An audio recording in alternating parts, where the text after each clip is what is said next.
তারা কাইফা ফাআলা রাব্বুকা বিআসহাবিল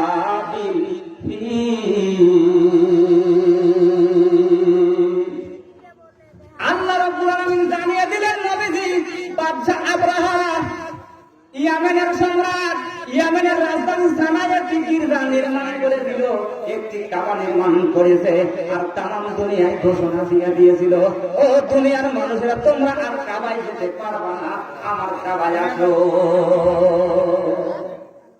দুনিয়ার মানুষ আবরাহার যারা সামসা যারা গোলামি করে, যারা মুনাফিকাই গুলিগালি ঘুর ঘুর করে, আর আবরাহার খায় আর ঘরে আর ফেরে হজ করে, কিন্তু অরিজিনাল যেগুলো আল্লাহওয়ালা এইগুলো যায় না, যারা ইমানদার তারা যায় না, এই জন্য আবরাহার খানাও জমে না।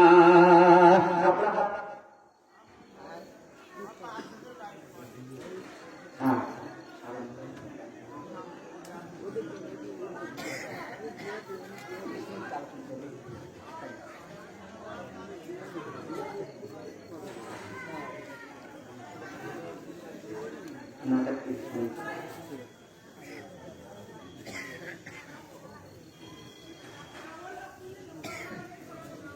ইয়া আইয়ুহাল্লাযীনা আমানুত্তাকুল্লাহা হাক্কা তুকাতিহি ওয়া লা তামুতুন্না ইল্লা ওয়া আনতুম মুসলিমুন। আলোচনা করা যাবে। দেখবেন মাহফিলে তিনজন বক্তা, তিনজনই জিয়াদি, ওদের দয়া করে জিয়াদি আলোচনা করে, কিন্তু ছাগলের প্রতি খাও তিনটে হয়, ঠিক হয় না? দুটো খায়া না যায় আর একটা এখানে আনলেন চাই, তোমার তাদের না চাই। আল্লাহ বলেন নবীজি আপনি জানিয়ে দেন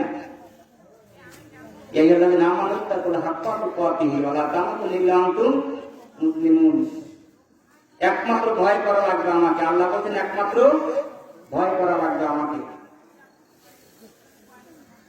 আর মুসলমান না হয় মরে না। এখন বলেন আমরা যারা আছি, আমরা মুসলমান যারা আছি, কথা বল নাকি? আমরা শুধু মুসলমানের ঘরে জন্ম নিলেই মুসলমান হয় না, শুধু পাগড়ি পরলেই মুসলমান হয় না, পাগড়ি দাবি পরলেই মুসলমান হয় না, হজ করলেই মুসলমান হয় না। মুসলমান হতে গেলে কোরআন হাদিস মোতাবেক চলা লাগে। কথা বলেন ঠিক কিনা? বাদশা আবরাহা নিজে যখন অর্ডার দিয়েছিল, ঘোষণা দিয়েছিল এই জমিনে আমার এই ঘরে হজ করা লাগবে, আর কাবায় যাওয়া যাবে না, কিন্তু অরিজিনাল যারা খাঁটি ইমানদার একজনও যায় নাই, তারা গিয়েছেন আল্লাহর কাবায়। কথা বলেন ঠিক কিনা? ওই সময় আমরা চিন্তা করলাম ব্যাপার দিয়ে ওইগুলো তো আসে না, তাহলে পায়ে পাড়া দিয়ে গন্ডগোল করা লাগবে। পায়ে পাড়া দিয়ে গন্ডগোল করা লাগবে। নিজে কাবার তালা ভেঙে ঘরে প্রবেশ করে এবার পায়খানা করে দেওয়ালে লেপে দিয়েছে। বাচ্চারা ঘরে গিয়ে শুয়ে থাকলো। সকালবেলা চামচাগুলো দেখে বললে আরে কি ব্যাপার কিরে, ভিতরে গিয়ে দেখে পায়খানাই করে নাই, পায়খানা দেওয়ালের সঙ্গে লাগিয়েছে। চলে গেলেন সরকারের কাছে, মানে বাচ্চা আব্রাহার কাছে। আব্রাহা এসে দেখেন ইমানদাররা কি করেছে, আপনার তালাও ভেঙেছে, পায়খানাও করেছে। পায়খানা করবি করুক, কিন্তু বিবেক করে করুক। পায়খানা করবি কর, বিবেক করে কর।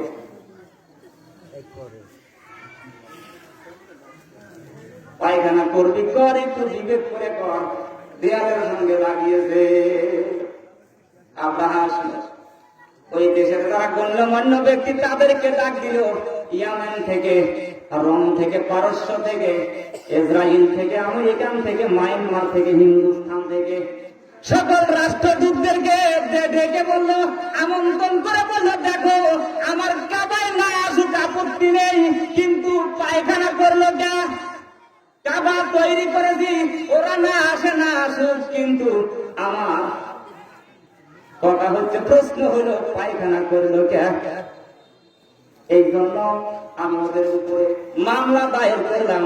শেষ পর্যন্ত দিনে দিনে চিরুনি অভিযান চালিয়ে লিখে লিখে তাদের বিরুদ্ধে ফাঁসির রায় পর্যন্ত দিয়েছে। এবার বলুন তো, আমি প্রশ্ন করছি, আপনারা বলেন তো, কাবার তালা ভেঙেছেন কে? আব্রাহাম নিজে। আব্রাহাম। এবার বলুন তো, পায়খানা করেছেন কে? পায়খানা করে আব্রাহাম নিজে। দোষ হলো কার? পৃথিবীতে যত অন্যায় অপরাধ সব আব্রাহা এবং তার তেলা তেলাই করে, শুধুমাত্র দোষ পরে টুপি আনার ঘরে। 26শে মাস স্বাধীনতা দিবস, 26শে মাস সামনে।